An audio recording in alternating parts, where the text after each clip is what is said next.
मित्रों, ये वीर जवानों का अभिनंदन का अवसर है और जब मैं वीर जवानों के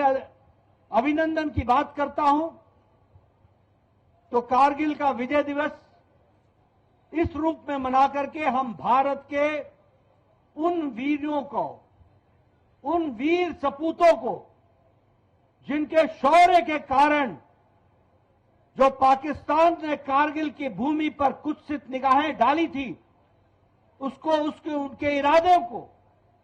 जो उनकी सोच थी, उसको चकनाचूर करके कारगिल पर फिर से तिरंगा लहराया था। इसको हमको ध्यान रखना चाहिए और इसलिए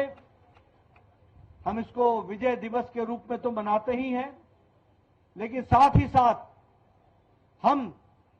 उन वीर जवानों के शौर्य को और उनके बलिदान को भी हम हमेशा याद करते हैं। कारगिल का युद्ध एक विशेष परिस्थिति का युद्ध था। पाकिस्तान ने कोई सीधे तरीके से अटैक नहीं किया था। पाकिस्तान चोरों की तरह चुपके चुपके आकर के उन्होंने कारगिल पर अड्डा जमाया था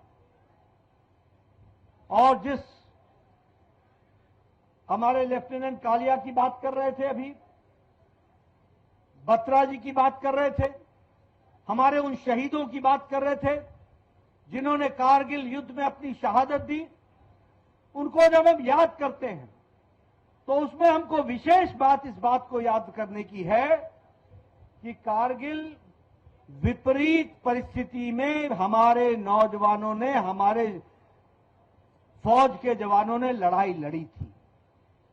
दुश्मन कारगिल की चोटी पर था,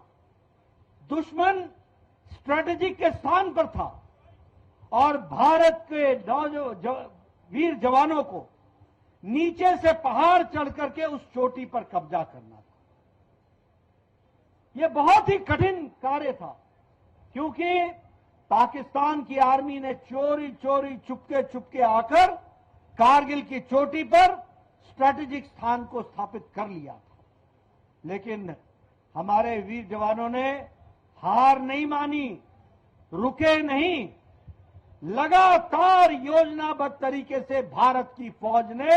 यह लड़ाई लड़ी और इसी लड़ाई के कारण 26 तारीख को फिर से वहां पर तिरंगा फहराया, आज से 25 साल पहले। मित्रों,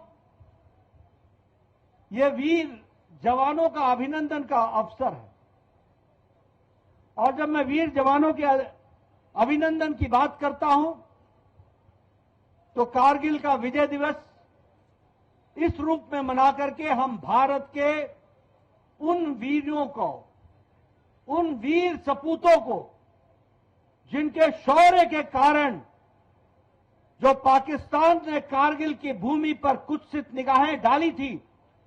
उसको उनके इरादे को, जो उनकी सोच थी, उसको चकनाचूर करके कारगिल पर फिर से तिरंगा लहराया था। इसको हमको ध्यान रखना चाहिए और इसलिए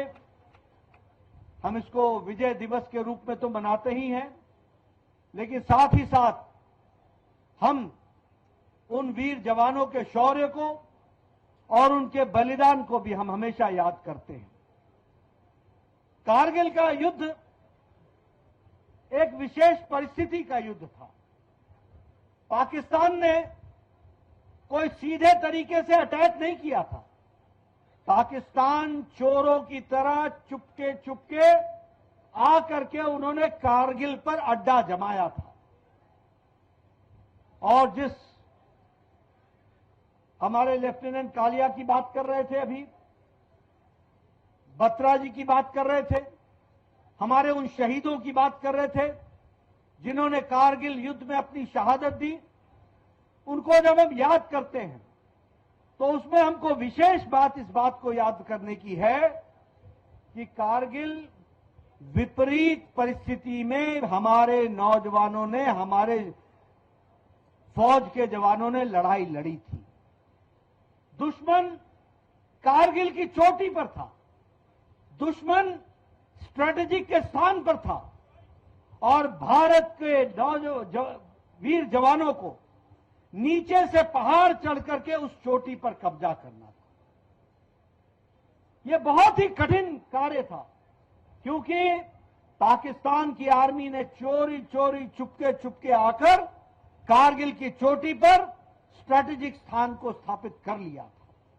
लेकिन हमारे वीर जवानों ने हार नहीं मानी, रुके नहीं,